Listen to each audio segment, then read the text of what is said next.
வெண்முரசு. சொல்வடர்காடு 7. நள்ளிரவில்தான் சௌனகர் பாண்டவர்களின் மாளிகைக்கு திரும்பி வந்தார். விதுரரின் அமைச்சு மாளிகைக்குச் சென்று அவருடன் நெடுநேரம் அமர்ந்திருந்தார். அங்கே சுரேசரை வரச்சொல்லி நடந்தவற்றைப் பற்றி தருமன் கேட்டால் மட்டும் சொல்லும்படி சொல்லி அனுப்பினார். சுரேசர் திரும்பி வந்து பாண்டவர்கள் ஐவருமே துயின்றுவிட்டதாக சொன்னார். சௌனகர் நம்ப முடியாமல் சில கணங்கள் நோக்கி நின்றார். ஐவருமே வா என்றார். வாசிப்பது சந்தீப். ஆம் அமைச்சரே. முதலில் துயிலறைக்குச் சென்றவர் அரசர்தான். அவர் சென்றதுமே இளைய பாண்டவர் பீமன் உணவறைக்குச் சென்றார். பார்த்தன் வழக்கமான விற்பயிற்சிக்குச் சென்றார். சிறிய பாண்டவர் நகுலன் புறவிச்சாலைக்குச் சென்றார். சகதேவன் சற்று நேரம் சுவடி ஆராய்ந்து கொண்டிருப்பதைக் கண்டேன். நீராடி உணவருந்திவிட்டு அரசர் உடனே படுத்துக் கொண்டார். அவர் உண்மையிலேயே துயில்கிறாரா என நான் ஏவலனிடம் கேட்டேன். அவர் படுத்ததுமே நீள்மூச்சுகள் விட்டார். சற்று நேரத்திலேயே ஆழமான குரட்டையொலி எழத் தொடங்கிவிட்டது என்றான். திரும்பி வரும்போது பயிற்சி முடித்து பார்த்தன் நீராடச் செல்வதைக் கண்டேன்.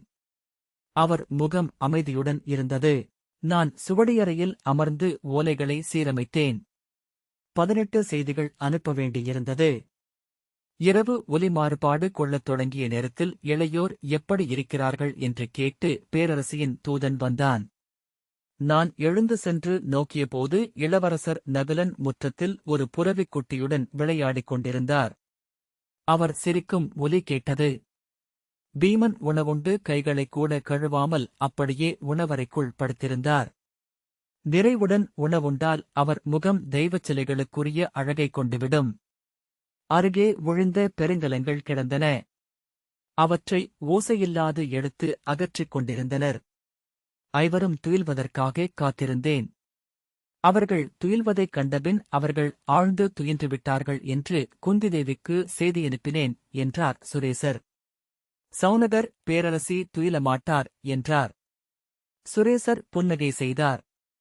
சௌனகர் எப்படி துயில்கிறார்கள் என்று வியப்பாக இருக்கிறது என்றார். விதுரர் அவர்கள் எதிலிருந்தோ விடுதலை கொண்டிருப்பார்கள் என்றார். சௌனகர் அவரை ஒரு கணம் அசைவிலா விழிகளுடன் நோக்கினார். எத்தனை உருமாற்றுகளில் இன்று புகுந்து நடித்திருக்கிறார்கள். அனைத்து வண்ணங்களையும் அகற்றிவிட்டு ஆன்மா ஓய்வெடுக்க விழையும் அல்லவா என்றார் விதுரர். அவர் சொல்வதை புரிந்து கொள்ளாமல் ஆம் என்றார் சௌனகர். விதுரர் நிலையெழுந்தவராக அனைத்துச் சுவடிகளையும் தன் முன் போட்டு கையால் அழைந்து கொண்டிருந்தார். எந்தச் சுவடியையும் அவர் வாசிக்கவில்லை என்று தெரிந்தது. சிற்றமைச்சர் பார்க்கவர் வந்து தலைவணங்கிய போதும் சௌனகர் துரியோதனனை நினைத்துக் கொண்டார். அரசனைப் பற்றிய எண்ணங்களை விலக்கிக் கொள்ளத்தான் விதுரரும் தானும் வேறு பேச்சுகளில் ஈடுபட்டோமா என எண்ணினார். பார்க்கவர் அரசரை ஆதுரசாலைக்கு கொண்டு சென்றிருக்கிறார்கள் என்றார். விதுரர் அவரைப் பார்ப்பதைத் தவிர்த்து ஒரு ஓலையை கையால் சுண்டிக் கொண்டிருந்தார். எலும்புகள் பல முறிந்துள்ளன.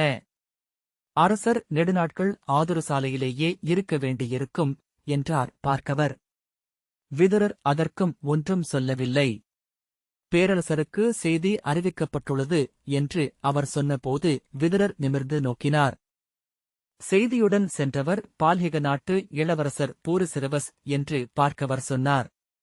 ஆம், அவர் வந்திருப்பதாக சொன்னார்கள் என்றார் விதுரர். படைக்கூட்டு குறித்து பேசுவதற்காக அங்கர் அவரை அழைத்திருந்தார்.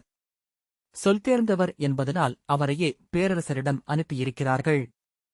அரசருக்கு நிகழ்ந்தவற்றை அவர் சொல்வதைக் கேட்டு பேரரசர் வெறுமனே அமர்ந்திருந்தார். பின்னர் ஒரு சொல்லும் பேசாமல் சூதர்களிடம் இசையைத் தொடரும்படி ஆணையிட்டுவிட்டு பால்ஹிகர் செல்லலாம் என்று கையசைத்தார். பால்ஹிகர் தலைவணங்கி வெளியேறினார். அரசர் இப்போதும் இசை கேட்டுக்கொண்டு அமர்ந்திருக்கிறார்.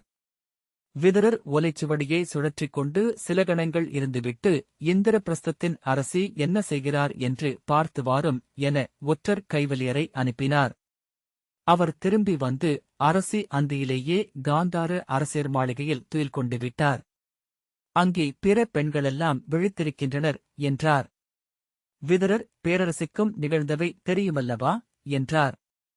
அங்கே அனைவருக்கும் தெரியும் என்றார் கைவல்யர். பேரரசி அதை செவி கொடுத்துக் கேட்கவில்லை. அரசரின் இரு தேவியர் மட்டும் கிளம்பி ஆதரசாலைக்கு சென்றுள்ளனர்.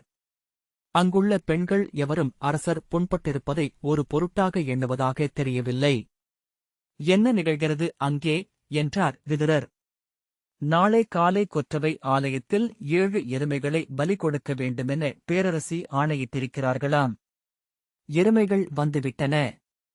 அவற்றுக்கான பூசனைகள் நிகழ்கின்றன. அவற்றுக்கு பூசை செய்ய தென்னாட்டு பூசகிகள் 18 பேர் அங்கே வந்துள்ளனர். 7 எருமைகளா என்றார் விதுரர். 7 திரும்பி சௌனகரை நோக்கிவிட்டு, அது பெருங்குருதி கொலை அல்லவா என்றார்.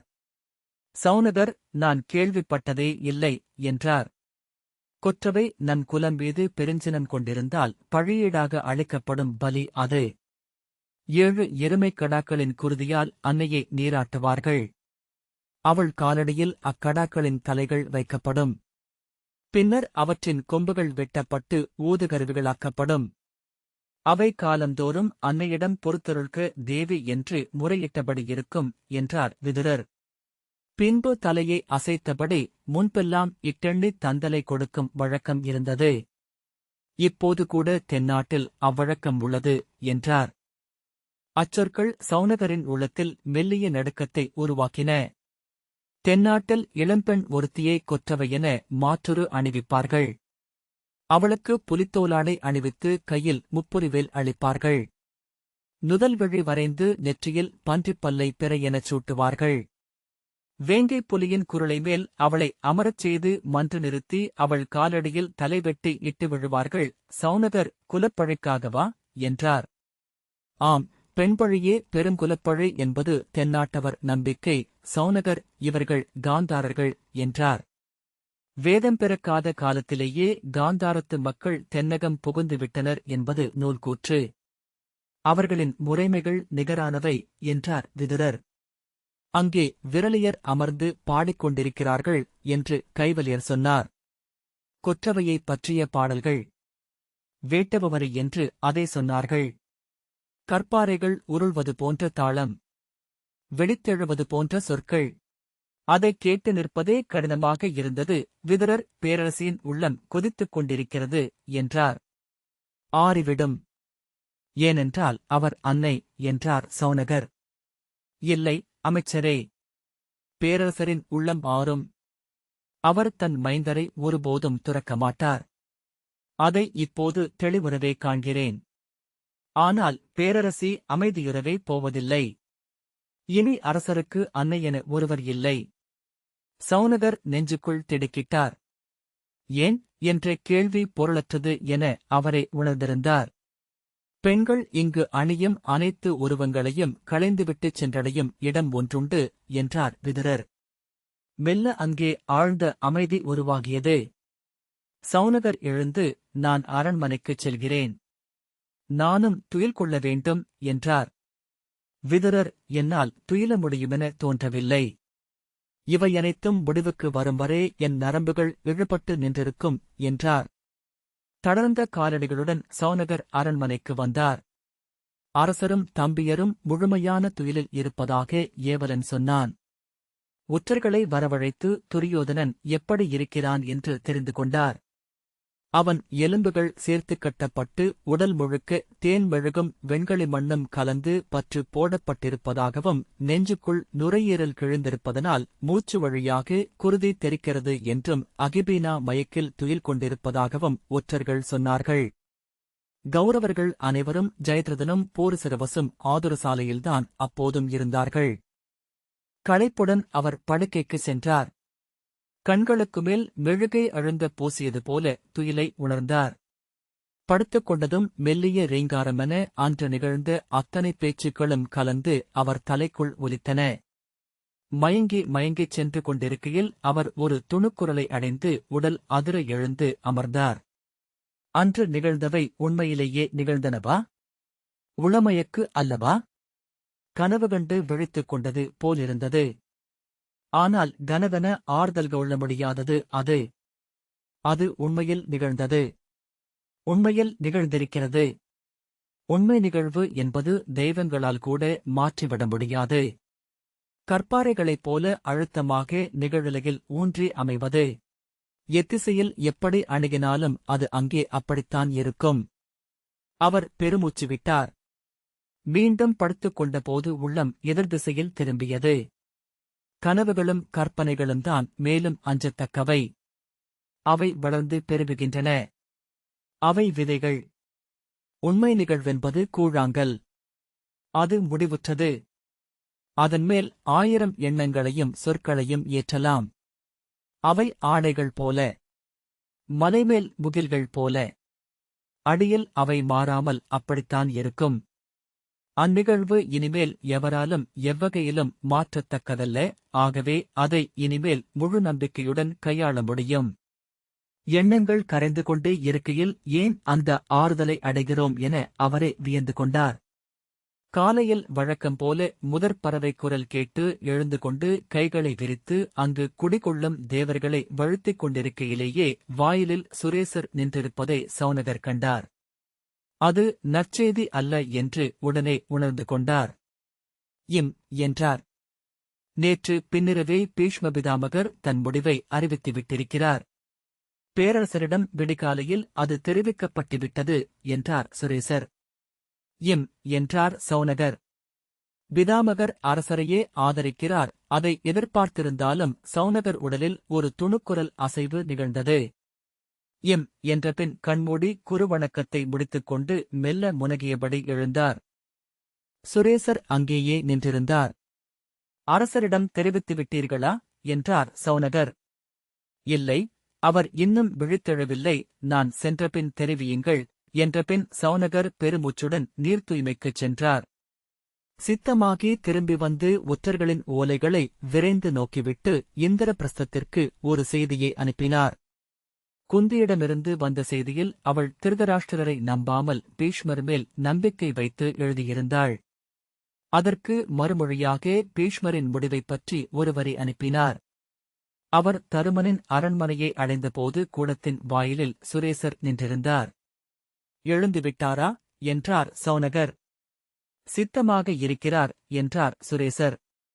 அவருக்கு செய்தி சென்று விட்டதா என்றார் சௌனகர்.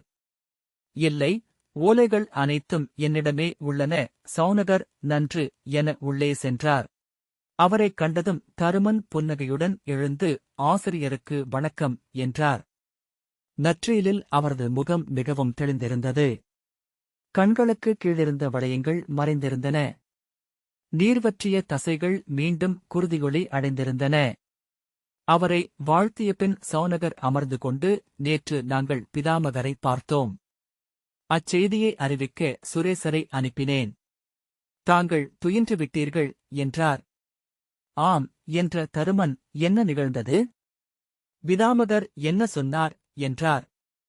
சௌனகர் ஒரு கணம் தயங்கிவிட்டு நிகழ்ந்ததைச் சொல்லி முடித்தார்.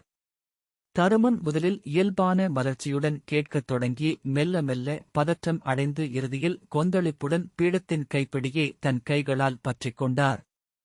அவர் சொல்லத் தொடங்கிய போது உள்ளே வந்த நகுலனும் சகதேவனும் மெல்ல அருகே வந்து உடல் விரைக்க நின்றனர். முடித்ததும் நகுலன் தருமனின் பீடத்தின் மேல்வளைவை நடுங்கும் கைகளால் பற்றிக் கொண்டான். அவர் அதைச் செய்வார் என்று எண்ணினேன் என்றார் தருமன். துச்சாதனனை அழைத்துச் செல்லும் எண்ணம் அவர்களுக்கு வராதிருந்ததை நல்லூழ் என்றே சொல்வேன். ஆம் என்றார் சௌனகர்.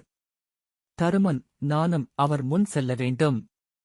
அவர் என்னையும் அவ்வாறு அடித்து தூக்கிப் போட வேண்டும். உயிர் பிரியுமென்றாலும் அது நல்லூழே. வலித்தும் விழிநீர் உகுத்தும் அவரது தண்டனையை கடந்து வருகையில் தூயவனாக இருப்பேன் என்றார்.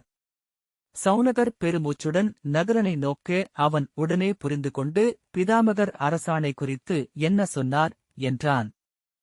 அதைத்தான் நான் புரிந்து கொள்ள மாட்டாது தவிக்கிறேன்.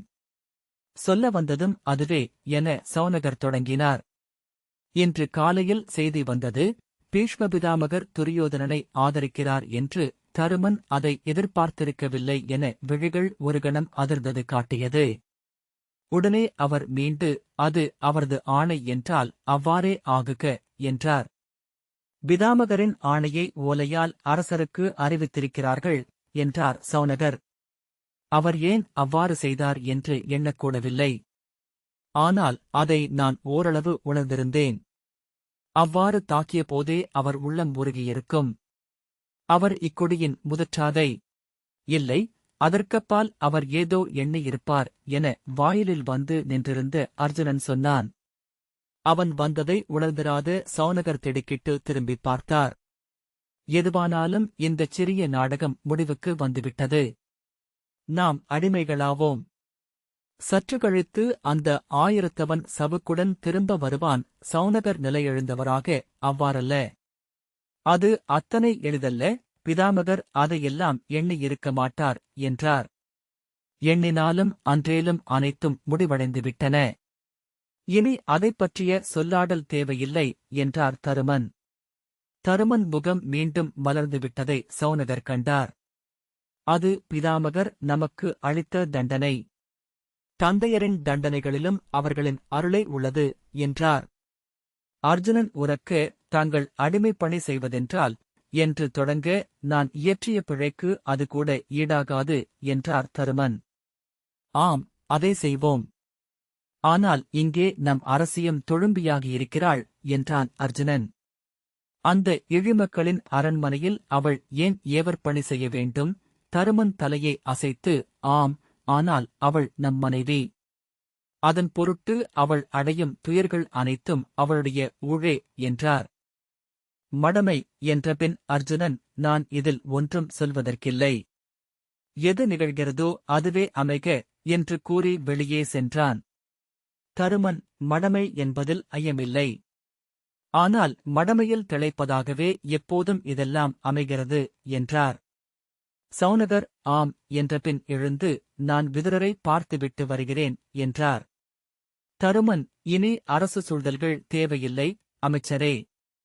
அஸ்தினபுரியின் கொடியாக நீங்கள் இப்போது மாறிவிட்டீர்கள்.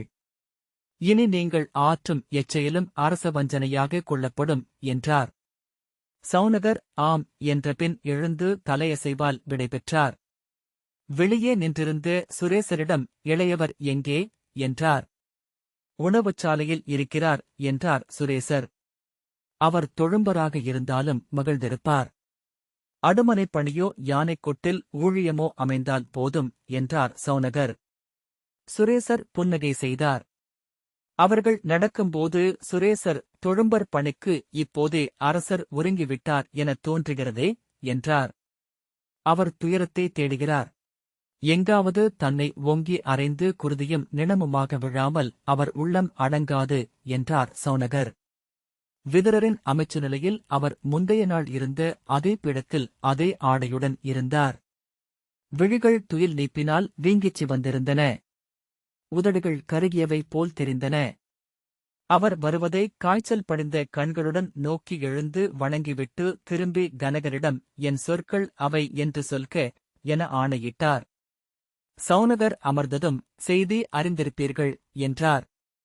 ஆம் என்றார் சௌனகர். இப்போது அனைத்தையும் நேரடியாக காந்தாரரே ஆடத் தொடங்கிவிட்டார். எவருக்காக என்று கசப்புடன் சௌனகர் கேட்டார். அவரது தமக்கைக்காகவா? அவரை தமக்கை முகம் நோக்கி ஒரு சொல் எடுப்பார்களா இன்று? விதுரர் கசப்பு புன்னகையுடன், அதெல்லாம் இனி எதற்கு? தொடங்கிய ஆடல், அதில் இனி வெற்றிதோல்வி மட்டுமே இலக்கு என்றார். என்ன சொல்கிறார் அரசர்? இன்னும் கூட எதுவும் முடியவில்லை. அவரது படைகள் எழுந்தால் அஸ்தினபுரி பணிந்தே ஆக வேண்டும். இளைய யாதவர் ஒரு சொல் சொன்னால் போதும். சௌனகர் பெருமூச்சுடன், அமைச்சரே, பிதாமகரின் சொல்லே இறுதியானது என்று முன்னரே அரசர் சொல்லிவிட்டார் என்றார். இன்னமும் பேரரசரின் ஆணை மாறவில்லை. அவர் பிதாமகருக்காக தன் ஆணையை திரும்ப எடுத்துக் கொள்ளவில்லை என்றார் விதுரர். பேரரசரின் ஆணைப்படி இந்திரபிரஸ்தம் திருப்பி அளிக்கப்பட்டுவிட்டது. பாண்டவர்கள் அதன் அரசகுலம். அஸ்தினபுரியின் அரசர் அவர்களை தொழும்பராகக் கொள்ள முயன்றால் அது படையெடுப்பேதான். சௌனகர் இந்திரபிரஸ்தத்தின் அரசர் கொடையாக அளிக்கப்பட்ட நாட்டை மறுத்துவிட்டு தானே தொழும்பனாக வந்து நின்றால் என்ன செய்ய முடியும் என்றார். என்னால் புரிந்து கொள்ளவே முடியவில்லை. சித்தம் பிழந்தவர்களின் உலகு போலிருக்கிறது என்றார் விதுரர். அவர் பிழையீடு செய்ய எண்ணுகிறார். பிதாமகரின் கைகளால் அடிபட்டு விழுந்திருக்க வேண்டும் என உண்மையான உள எழுச்சியுடன் சொன்னார் என்றார் சௌனகர். போகட்டும் என்று விதுரர் கையசைத்தார். சௌனகர், பிதாமகர் எங்கே என்றார். நாளை மாலை அவர் கிளம்பவிருக்கிறார் என்றார்கள் என்று விதுரர் சொன்னார். அவரைச் சந்தித்து அவரது முடிவின் விளைவென்ன என்று தெரியுமா என கேட்கலாமென்று எண்ணினேன். என்னால் என்னை தொகுத்துக் கொள்ள முடியவில்லை. சௌனகர் இந்திரபிரஸ்தத்தின் அரசி தொழும்பியாக வேண்டுமா என்றார். அதை தன் தாயிடம் சென்று சொல்லட்டும் அரசர் என சிவந்த முகத்துடன் விதுரர் சொன்னார். சௌனகர், உண்மையில் இனி நாம் என்ன செய்யவிருக்கிறோம் என்று கேட்டார். இன்னமும் பேரரசர் தன் ஆணையை மாற்றிக்கொள்ளவில்லை. அவர் அதை செய்யப் போவதுமில்லை என்றார் விதுரர். இன்றே துரியோதனனின் மணிமுடியை விலக்கி அரசாணை வரும். ஆதரசாலையையே சிறைச்சாலையாக ஆக்கிக் கொள்ளலாம். அங்கனோ காந்தாரனோ எதிர்த்தால் அவர்கள் பேரரசரின் படைகளுடன் போரிட வரட்டும். குருதியால் இது முடிவாகுமென்றால் குருதியே பெருகட்டும். சௌனகர், ஆனால் இந்திரபிரஸ்தம் போருக்கு எழாது என்றார். ஆம், ஆகவேதான் துவாரகைக்கு செய்தியறிவித்திருக்கிறேன் என்றார் விதுரர். இளைய யாதவர் எங்களுடன் நின்றால் மட்டும் போதும். சுருங்கிய கண்களுடன் சௌனகர் நோக்கிக் கொண்டிருந்தார். மெல்ல இறங்கி தழைந்த குரலில், வேறு வழியில்லை அமைச்சரே. இல்லையேல் தருமனும் இளையோரும் தொழும்பராக நிற்பதை நான் காண வேண்டியிருக்கும். ஆயிரத்தவன் ஒருவன் அவனை சவுக்காரடித்தான் என்று கேட்டபோது நான் அக்கணம் இறந்து மீண்டேன். சௌனகர், அவன் என்ன ஆனான் என்றார். நான் உயிருடனிருக்கையில் அது நிகழாது என்றார் விதுரர். அந்த ஆயிரத்தவன் தண்டிக்கப்பட்டானா என்றார் சௌனகர். விலங்கு, இழிந்த விலங்கு என்று சொன்ன விதுரர், நான் இக்கணம் அஞ்சுவதெல்லாம் அவரைத்தான். கணிகரை வென்றாட இளைய யாதவரால் மட்டுமே முடியும். அதைத்தான் செய்தியாக அனுப்பினேன். அவர் ஏன் விலகி நிற்கிறார் என்பதே எனக்கு புரியவில்லை என்றார். அவர் துவாரகையில் இல்லை என்றார்கள். அவரது சாந்தீபனி கல்வி நிலைக்கு சென்றிருப்பதாக அறிந்தேன் என்றார் சௌனகர். எங்கிருந்தாலும் என்ன நிகழ்கிறதென்றறியாமல் இருப்பவர் அல்ல அவர். வேண்டுமென்றே விலகி நிற்கிறார். கைகளை விரித்து உளச்சோர்வின் ஒரு தருணத்தில் இது அவர் ஆடும் ஆடலே என்று கூட தோன்றுகிறது. இங்கே என்ன நிகழ வேண்டுமென்பதை அவர் கணித்து காய் நகர்த்துகிறார் என்று. ஆனால் உளம் வீழும்போது தலை வெம்மை கொண்டு கொதிக்கிறது. நேற்றிலிருந்து ஒரு கணமும் துயில் கொள்ளவில்லை நான் என்றவர் பெருமூச்சுடன் எழுந்து தொடர்ந்தார். நாம் பேரரசரைச் சென்று பார்ப்போம். யுதிஷ்டிரன் சொன்னதை நீரே பேரரசரிடம் சொல்லும். அவரது ஆணை இன்று வந்ததென்றால் அனைத்தும் நன்றே முடிந்துவிடும். சௌனகர், என்ன நிகழும்? பீஷ்மர் அவர்களுக்காக படை நடத்துவாரா என்றார். நடத்தட்டும். பிதாமகரை கொன்றால்தான் இங்கே அறம் திகழ முடியும் என்றால் அதுவும் நிகழட்டும் என விதுரர் கூவினார். மெல்ல உடல் நடுங்கி பின்பு சற்றே தன்னை குளிர்வித்து, துவாரகையிலிருந்து ஒரு செய்தி வந்தால் போதும். பீஷ்மருக்கு நிகராக நாம் மறுபக்கம் வைக்க வேண்டிய கரு அது மட்டுமே. அதை இன்று மாலைக்குள் எதிர்பார்க்கிறேன் என்றார். நீங்கள் சற்று ஓய்வெடுக்கலாம் அமைச்சரே என்றார் சௌனகர். இல்லை, ஓய்வு கொள்ள இயலாது என்னால்.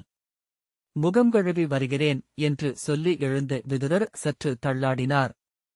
பீடத்தின் விளிம்பை பற்றியபடி நிலை கொண்டுவிட்டு நடந்தார். கனகரிடம் மெல்லிய குரலில், அந்த ஆயிரத்தவன் என்ன ஆனான் என்றார் சௌனகர். அவனை கழுவிலேற்றிவிட்டார் அமைச்சர் என்றார் கனகர். சௌனகர் மெல்லிய உளநடுக்குடன், எப்போது என்றார். இன்று காலை. நானே சென்று அந்த ஆணையை நிறைவேற்றினேன். கௌரவர்களின் அரண்மனைக்கு முன்னால் கோட்டைக்காவல் மேடைக்கு அருகே கழுநடப்பட்டு அவனை அமரச் செய்ய வேண்டுமென எனக்கு ஆணையிடப்பட்டிருந்தது என்றார் கனகர். அவன் எளிதில் சாகலாகாது, உச்சகட்ட வலி அவனுக்கு உறுதி செய்யப்பட வேண்டும் என்றார் விதுரர். பெருஞ்சனத்துடன் அவன் சாகும் கணத்தில் வந்து அவனை பார்ப்பேன். அவன் விழிகளை நான் இறுதியாக பார்த்து ஒரு சொல் சொல்வேன். நான் இன்னும் இங்கு சாகாமலிருக்கிறேன் என்றார். அவனை பிடிக்கச் செல்லும்போது அஞ்சி நடுங்கி தன் இல்லத்தில் ஒளிந்திருந்தான். இருண்ட உள்ளறையிலிருந்து அவனைப் பிடித்து இழுத்து வந்தபோது அவன் துணைவியும் இரு இளமைந்தரும் கதறியபடி உடன் வந்தனர். காவலர்களின் காலில் விழுந்து அந்தப் பெண் கதறினாள். மைந்தர்கள் முற்றத்தில் விழுந்து அழுதனர். அஞ்சாதே, நமக்கு இளையவர் துணையிருக்கிறார். இவர்கள் என்னை ஒன்றும் செய்ய முடியாது என்று அவன் சொன்னான். ஆனால் நம்பிக்கையுடன் அதைச் சொல்ல அவனால் இயலவில்லை. குரல் உடைந்து தழுதழுத்தது என்று கனகர் தொடர்ந்தார். அவனை இழுத்து கழுமுற்றத்திற்கு கொண்டு வந்தபோதுதான் நிகழப்போவதை உணர்ந்தான். என்னை இளையவரிடம் கொண்டு செல்லுங்கள். இளையவர் உங்களை விடமாட்டார். நான் எனக்கிட்ட ஆணையைத்தான் செய்தேன் என்றெல்லாம் கூச்சலிட்டான். அவன் ஆடைகளை களைந்து கழுவில் அமரச் செய்ய தூக்கியபோது என்னை நோக்கி கைகளை நீட்டி கதறி அழுதான். என் ஆணையைத்தான் நான் ஆற்றினேன், அமைச்சரே என்றான். நான் அவனிடம், இழிமகனே, ஒரு கணமேனும் அச்செயலுக்காக நீ மகிழ்ந்தாய் அல்லவா? அதற்காகவே நீ கழுவில் அமர வேண்டியவனே என்றேன். அவன், நான் இளையவரின் அடிமை, அறியாது செய்த பெரும்பிழை என்றான். ஆம், ஆனால் அரசர் மேல் சவுக்கு வீசிய ஒருவன் உயிர் வாழ்வதென்பது அரசக்கோலுக்கே இழிவாகும். செல்க, உனக்குரிய பலியும் நீரும் வந்து சேரும் என்றேன். அவன் அலறல் கேட்டு கௌரவர் அரண்மனை வாயிலில் வந்து குழுமினர். அவர்களை நோக்கி, இளவரசே, என்னை காப்பாற்றுங்கள், நான் எளிய அடிமை என அவன் கூச்சலிட்டு அழுதான். ஒப்பரிகை முகப்பில் மீசையை முறுக்கியபடி நின்ற துச்சாதனன் ஒரு கட்டத்தில் நிலையிழந்து இறங்க முயன்றபோது சுபாகு அவரைப் பற்றி நிறுத்தி உள்ளே அழைத்துச் சென்றார். மாளிகையின் வாயில்களும் சாளரங்களும் மூடப்பட்டுவிட்டன என்றார் கனகர். ஆயிரத்தவன் இன்னமும் சாகவில்லை. பெருங்குரலில் அலறிக் கொண்டிருக்கிறான். இன்று மாலைக்குள் அவன் தொண்டை உடைந்துவிடும். அதன் பின்னர் ஒலி இருக்காது. சௌனகர் பெருமூச்சு விட்டார். அவன் தருமனுக்கு எதிராக சவுக்கை தூக்கியபோது இது முடிவாகிவிட்டது. விதுரர் ஒருபோதும் பொறுத்தருளாதவை சில உண்டு. அதை அறியாதவர் எவரும் இங்கில்லை என்றார் கனகர். சௌனகர் மீண்டும் பெருமூச்சு விட்டார். கனகர், ஐயமே வேண்டாம், அமைச்சரே. ஒருநாள் கணிகரையும் கழுவில் அமர வைப்பார் விதுரர். அது ஊழென வகுக்கப்பட்டுவிட்டது என்றார். இந்த வாசிப்பை கேட்டதற்கு நன்றி.